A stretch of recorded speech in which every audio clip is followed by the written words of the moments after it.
YouTube. If you are watching us on YouTube, don't forget to hit that subscribe button as we aim to deliver a bit more video content for you there. A couple other things to promote as well before we jump into today's show. The pod drops tomorrow. We chat to Matt Featherston of Brazil in part one of our chat with him.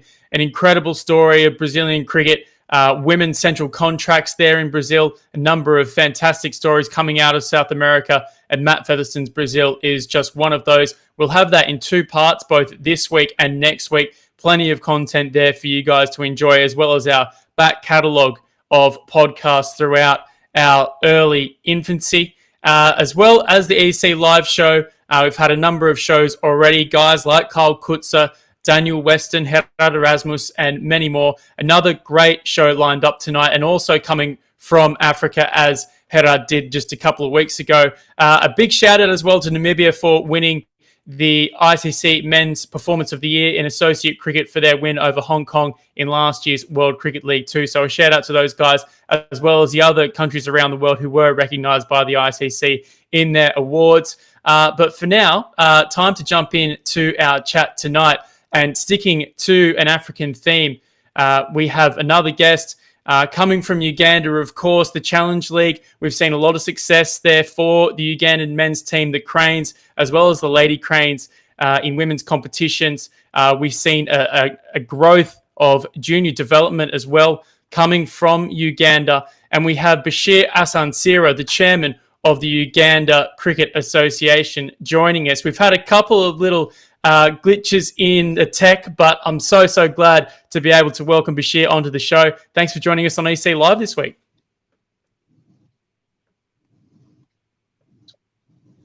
Thank you so much.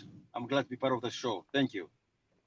Not a problem. And another shout out to another member of the EC team, Dennis Musali, who lined up this chat as well. Dennis doing some great work for us at Emergent Cricket.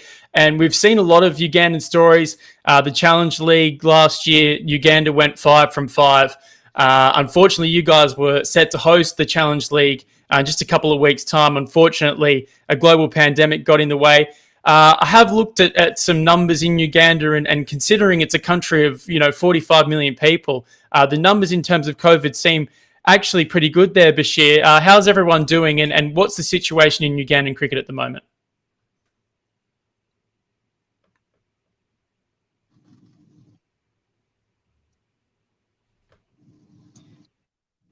Thank you. We trying to maintain the COVID-19. We're trying to follow our government regulations, and we are so lucky that we've only actually are faced with 2 deaths. Otherwise, and these are coming in mainly for one from our country and one from the central. But you realize that people are very vigilant about the disease, and more especially when it comes to sporting. I think this. The federation presidents and chairmen are insisting much on observing the SOP. So in that area, I think our sporting fraternity is trying to do its best to ensure that at least it goes through this pandemic. Yeah, it was a shame that the Challenge League was postponed, but for the national team, it's so far been so good. 5 wins in 5 matches, and I think one of the telling parts of the Cricket Cranes performance thus far in the Challenge League has been that a lot of the great individual performances have been shared around multiple players. It hasn't just been a Dinesh Nakrani show. There's been plenty of other guys getting in on the act, taking wickets, scoring runs. There's quite a lot of depth in the Ugandan national team. And it's also good exposure and good influence. They're good role models for the rest of, the Ugandan community. We know there's a lot of participation in Uganda across men's and women's cricket. Just looking at some of the numbers, the participation numbers are outstanding. And we'll probably chat about that in a few moments' time. But talking about the national team, it's been a pretty good 12 months. And we've seen, the start of the ODI Super League tonight between Ireland and England, and you guys are actually playing a part in qualification yourselves, albeit through the Challenge League, and winning that, and then going through into potentially a qualifier for the World Cup. That would be the ultimate goal for Uganda at the moment.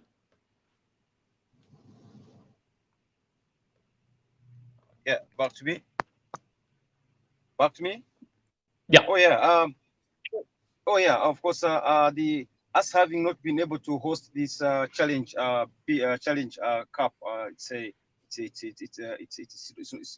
it's affected us. But at the end of the day, we didn't have any control over the COVID-19. So what we try to do, we try to keep our players mentally fit, and we engage them over webinar. So we find that the assistant coaches, the players, and the captains, the entire team management, they're in constant interaction. So they ensure that at least they do not have to lose out at any opportunity that strikes by them. So what happens is we have majorly tried to maintain their levels of mental fitness, and that one has brought in the board, has brought in the secretariat, the office, and the team management. So of course, no one had any control over this COVID-19 pandemic, but at least we've tried our best to ensure that at least our players are mentally fit.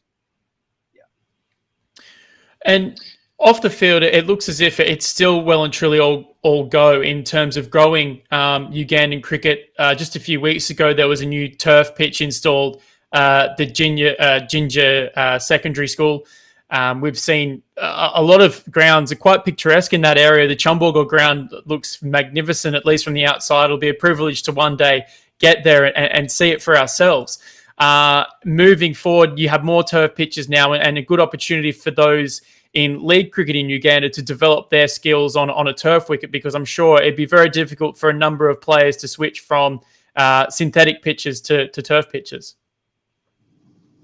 Oh yeah, of course, it's always been our dream to ensure that at least we have as many natural turf playing surfaces in Uganda as we can. And of course, we took the opportunity of this COVID-19 and we utilized the time to try and fix Ginger. We are trying to make it to international standards. The plan for now that is ongoing right now is planting those 5 strips, and after that we have big plans for Ginger.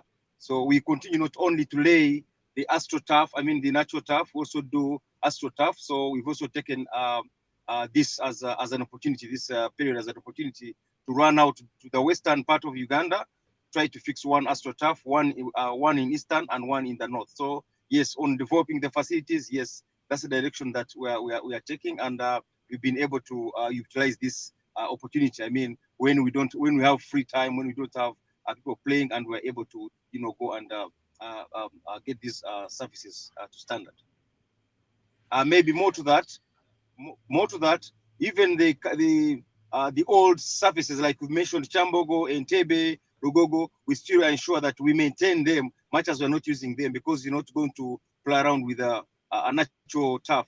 You have to look after it like a baby. So yes, we are continuing to maintain them. So as soon as we are able to play cricket, for us, we are good to go. That's great to hear. And I understand that this is your second term as chairman of the Ugandan Cricket Association, won the election last year. Since taking on the role, how have you assessed the progress in Ugandan cricket over the last 2 years or so? Because I think from us on the outside, we've definitely seen more of an impact on international cricket. I can see you emblazoned with the shirt and hat and the magnificent yellow and red that we see around on some of the streams around and some of the photos as well. How proud are you to represent Ugandan cricket on the world stage, and how do you assess, I suppose, your role in the development of it? I pride in that. And maybe to answer your question, you consider the past 2-3 years, of course, past 3 years, what we emphasized on, Uganda always had a challenge of international games or exposure. And the challenge was, it was very, very costly. So we had to find a way on how we could make that one achievable. And the only way was to introduce international relations. And that's how I brought a young man, the current team manager, called Jackson Kavuma, and he's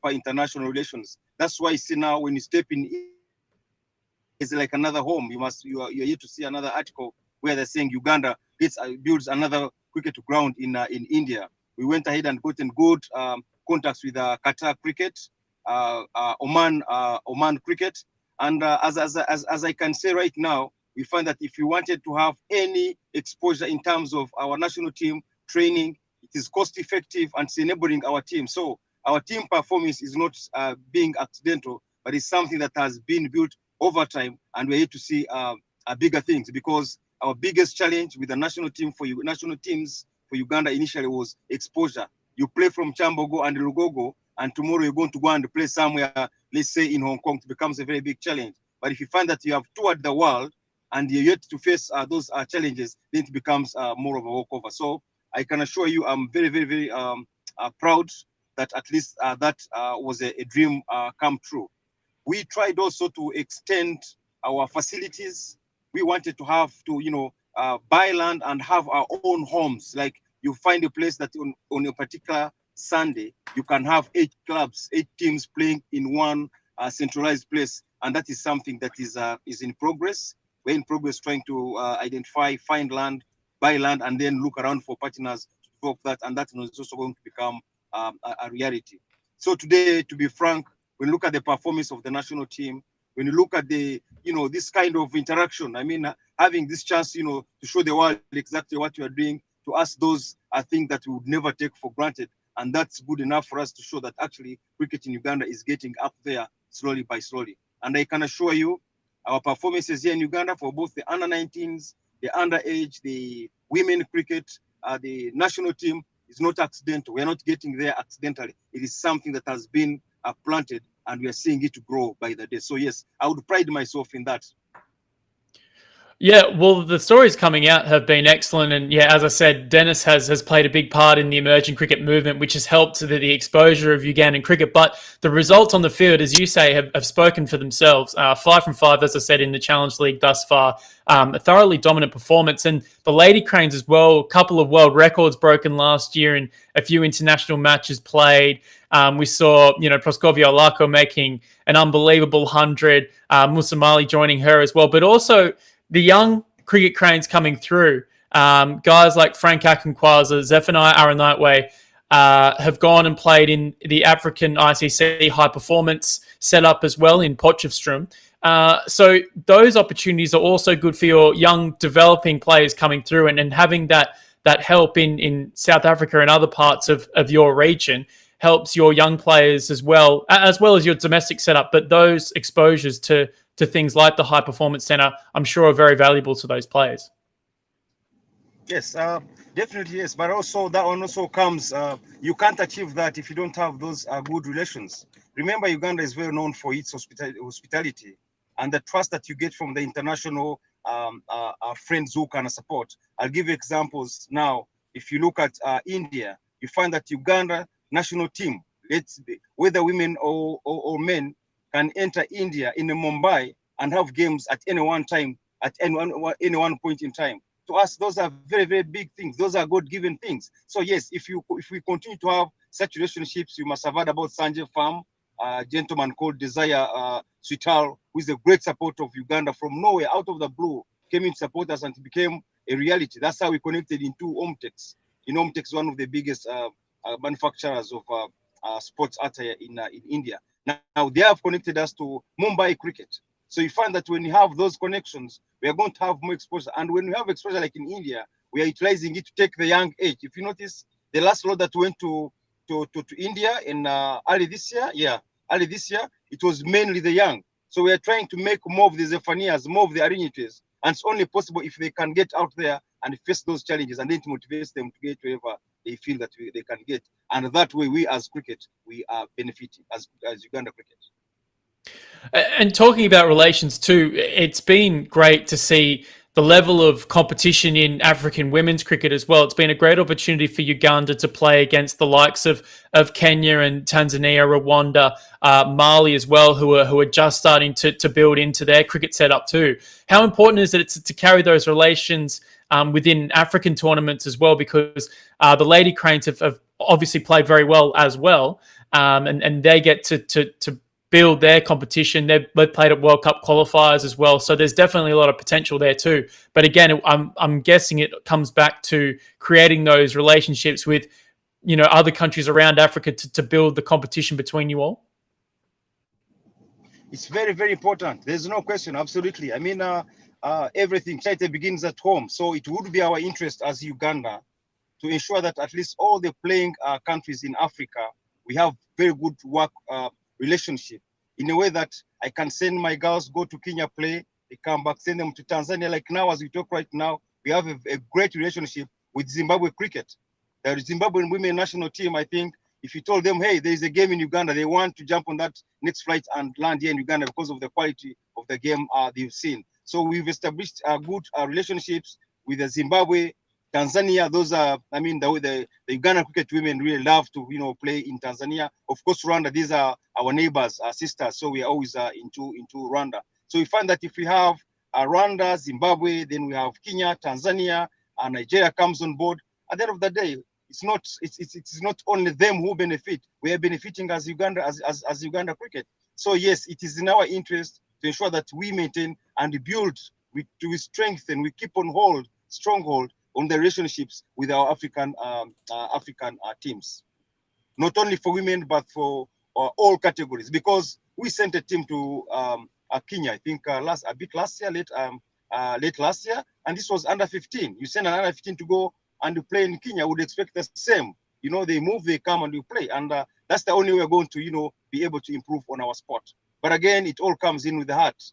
When you do something, for something, it always fails. But when you do something from the bottom of your heart and say, this is what I want to see, and you instill that in all the stakeholders, right from the grassroots to our senior cricketers, the people who have made cricket a reality in Uganda. We're talking about our fathers, our grandfathers. It's the only way for us to go and continue growing, and the sky becomes the limit.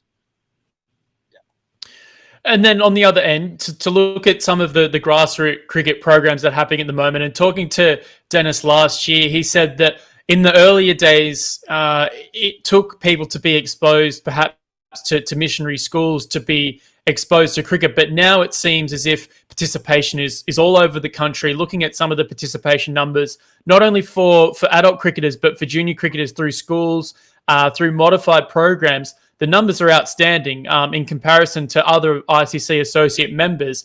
Has that been a big focus for you guys, and how are you spreading cricket across the country?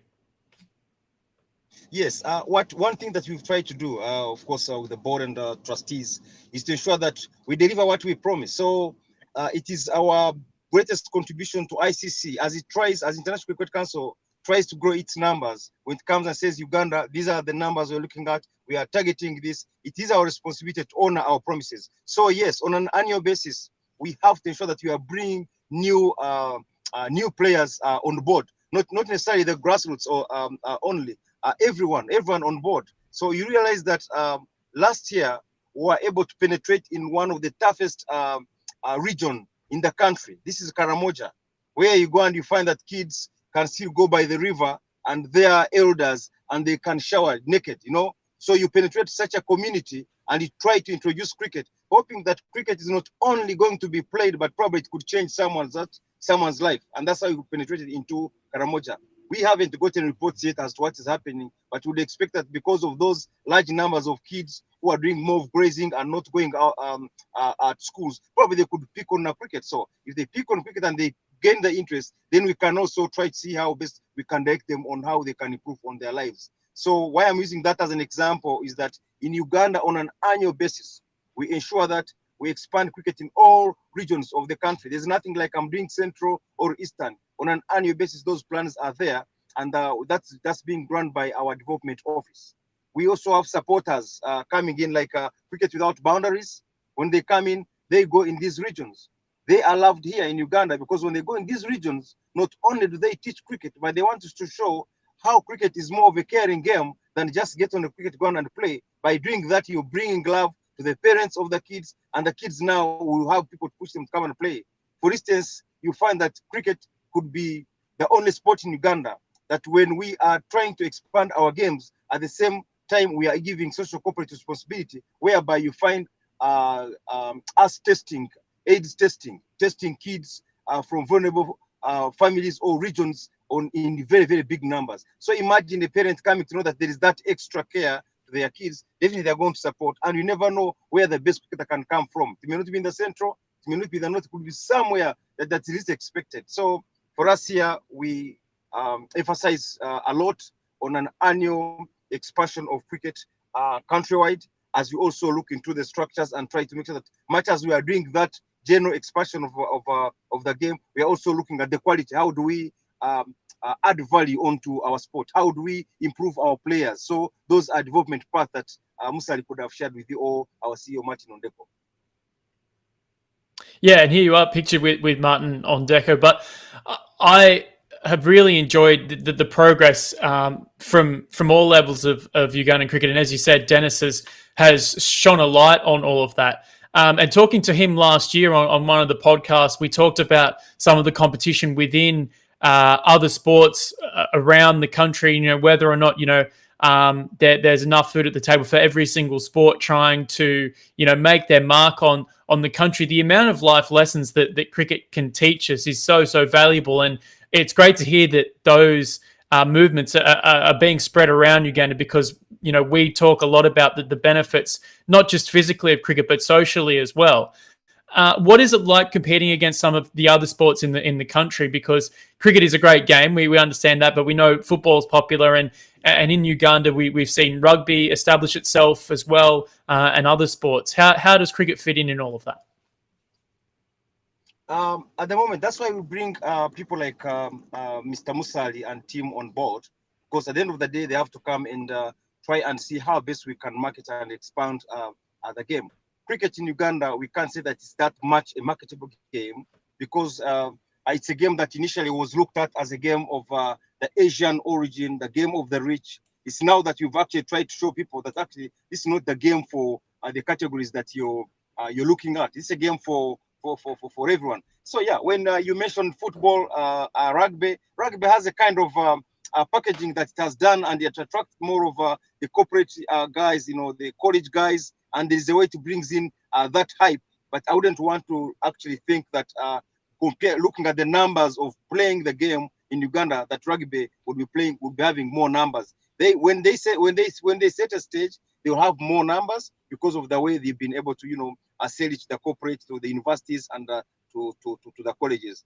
But again, when you look at football is in Uganda or anywhere in Africa or in the world, football is a seed that you just throw like that and it mushrooms. So we are not about to think of like we can have as equally the same numbers of football, because currently our cricketing in Uganda is being developed through communities, but mainly in schools. Remember, football can be anywhere. You can introduce football anywhere. You actually don't have to introduce it. But cricket is mainly targeting the schools. So our main focus is we have about 22,000 schools in Uganda, and our plan was if we could cover all these schools. And Musa and his team had come up with a plan on how we could cover those schools. If we had all those schools playing cricket in Uganda, even if it was just using, any sort of cricket that could be played in those schools, then that would mean that in the next maybe, let's say, 5 to 10 years, it would mean that cricket is covered countrywide, meaning that if these kids have moved in from those low grades and probably gotten to secondary levels, to university, wherever they would go, then cricket will be spreading that way. And that's a strategy that we have been working on, trying to see how best we can mushroom it. But again, if you come like now, if you go in media, if you go somewhere in even up country, you'll find people watching cricket in bars. People watch cricket like in Arua, northern Uganda. You may not know, but northern Uganda, that's a place you find that probably you're going to find some of these remote places. I'm using as an example where we've had the hub and where we are trying to expand cricket. But you go in some of those bars and people actually want to watch cricket. Not because they really understand it, but they are seeing it being played within the surroundings and being played by the young kids. So yeah, I think we are getting there, and we are, to be honest, we are not worried that we are going to grow this game of cricket in Uganda, and we would want at least to be seen as a country that really has put all its efforts in improving its sport, and that has gotten there in Africa. Well, the numbers speak for themselves, Bashir. 50,000 players across the country, and that's from figures 2 years ago or something. So I'm sure the numbers there are even bigger now, and it's a testament to all the hard work that you guys are doing. And it's thoroughly fascinating to see how the game explores that part of the world. And yeah, it's a fascinating situation, you know, watching cricket perhaps in local communities, and that's how you're going to develop it. But also having, you know, the television, having that as a medium for people to expose themselves into maybe, you know, some of the nuances of the game as well, can only be good in the development of cricket in Uganda.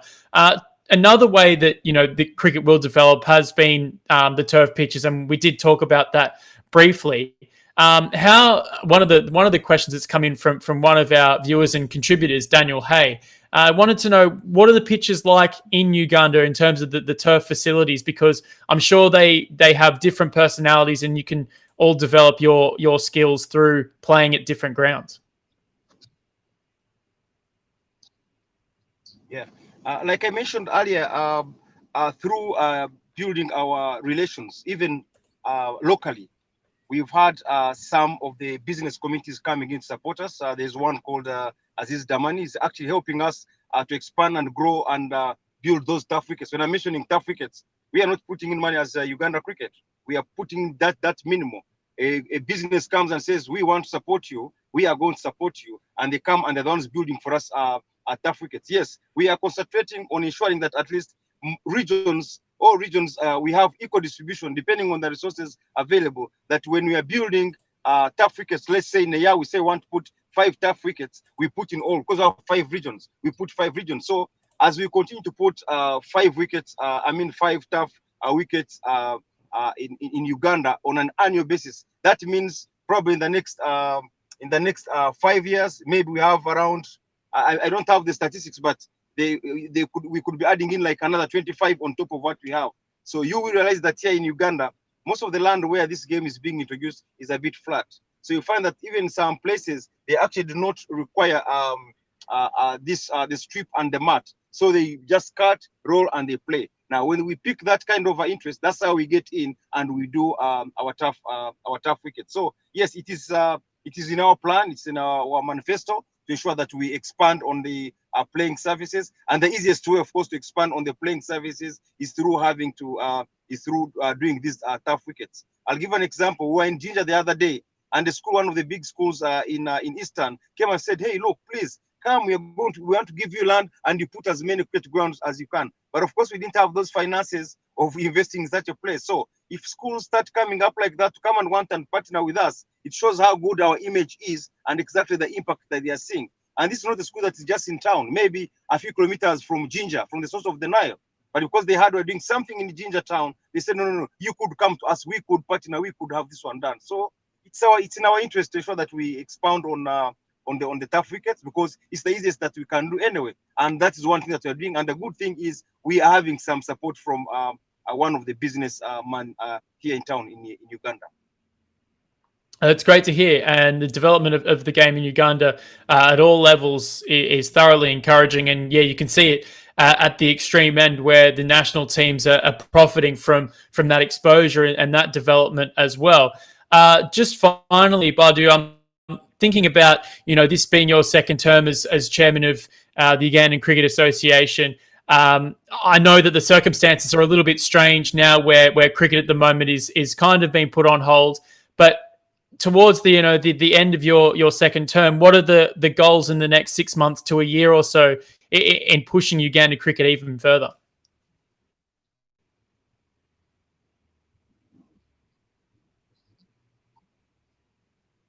Okay, perfect. Thank God you brought up that question. What we've decided to do right now is one, we've gone back to the social corporate responsibility, because we cannot grow this game in Uganda as just cricket board, trustees, and secretariat or our other stakeholders. We have to involve the school teachers. So what we've been able to do through this COVID period, and of course maybe in the remaining a few months, we are trying to give back. And how are we giving back? We're ensuring that we are giving back the teachers. You know, most of our teachers in Uganda and in these places are vulnerable. So we're trying to get back to them and give them food, give them something to drink, to ensure that at least we are showing them that we are not using you just to develop the game, but we want you to be part of Uganda cricket, and that we feel for you. We are continuing to manage the mental aspect of all our national teams by giving them support. We ensure that they have food, they have what to drink, in throughout this COVID period. We are also concentrating on developing the services, like I've said now, ginger. If we put ginger on the standards that we want in terms of the 5 wickets, that's good enough for the development of grass wicket in Uganda for this particular year. And what we are doing, we have introduced so many courses. Right now, I am parked right in front of the development office. You find that the office is there, and all they are doing right now is planning to see what is it that we are going to do in 2021, assuming COVID disappeared and we had 3 months in 2020. What is it that we could do? What is it that we could achieve? So you ensure that we are ensuring that the brain works, continue working. We are engaging more on this on the online platform webinar to ensure that at least we show our presence, and through those presences, you find that at the end of the day, we are getting so many people picking on us. I mean, picking interest on how Uganda things are being done. In the same period, we were able to recruit a senior national coach from South Africa, who will be joining the team, and who will be joining the team as soon as COVID is done. I don't know how management is working with him online at the moment, but at least we know that he's also in progress. So we are also trying to see how best we can work with government through the National Council of Sports to see what kind of support we can have for a sport. So basically, it's quite a lot. We are not seated. Our offices are working online, and we're taking this opportunity to try and think outside. How is it that we can improve and better Uganda cricket? And I think it could have been an advantage in this guy, to have a hold on a bit, and then you plan to see what you have done, where you are, and where you're headed, and how you can get there. So yes, we are quite busy thinking in those directions, and all we are thinking about is how do we add value to Uganda cricket? How do we add value to the kind of support we get from our sponsors? I'll give an example. Before COVID, I visited Australia. I had to go and visit Bankstown. I also went to Cricket Australia. Bankstown has been sponsoring Uganda, giving us equipment, a container, 2 containers of equipment a year that come in. That when you see our game grow, it's not being accidental. It's that kind of rations, that kind of support that comes in, that when you come to Uganda, I'll not start crying that a kid may not have a bat to use, or a pad to a pad to use, or a bat to use. He may not have the right gears, but at least they have something to start with. So that way, such people, you want to keep them within your circles. You want to show them that actually we appreciate what you're doing. And when you come up and you're talking to us and you're believing in us with the numbers actually we're giving you, that's a very big up for Uganda cricket, because the international world can only come to know what is happening here in Uganda through such platforms. So that's why we also bless such kind of a platform. And for us here, just like I said, what we say is what we do. If you're not going to do something, we'll tell you we cannot do it. So when you're mentioning those numbers, you're mentioning, kindly, proudly mention those numbers, because that is what is there. And we have all the records. We have how we've gotten there. And like you said, I mean, this is my first time to talk to you, but you're mentioning that you're very confident and that you're actually having proof that actually these things are happening in Uganda. So that's why we are in Uganda as Uganda cricket. Well, I can remember it would have been 10 or 12 years ago.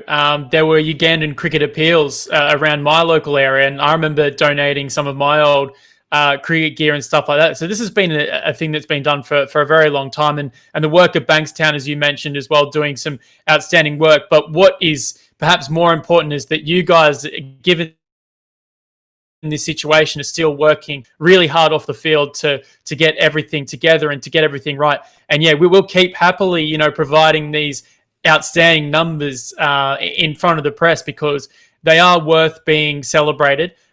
Some of the stories that we've seen from African cricket over the last 18 months to 2 years has been outstanding, and you guys have been at the forefront of that. So congratulations, Badu. It's been a great tenure for you. Thank you for joining us here on the Emerging Cricket Live show this Thursday, and hopefully we can chat very, very soon to discuss some more great things coming from your part of the world.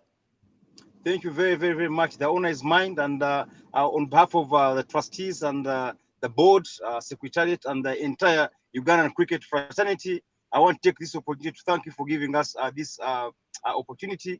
And these are things that we never take for granted. And that's why we've been able to sail through as Uganda cricket. We do not take anything for granted. Any opportunity that strikes by us, we make sure we utilize it to the best of our capacity. So thank you so much. I'm humbled. We are humbled, and thank you so much. And we'll be more than happy again to get in the same chat and discuss way forward. Probably by then we'll be having better information. We'll be knowing how to best handle this, and probably could give you something that could also be of much value on your side.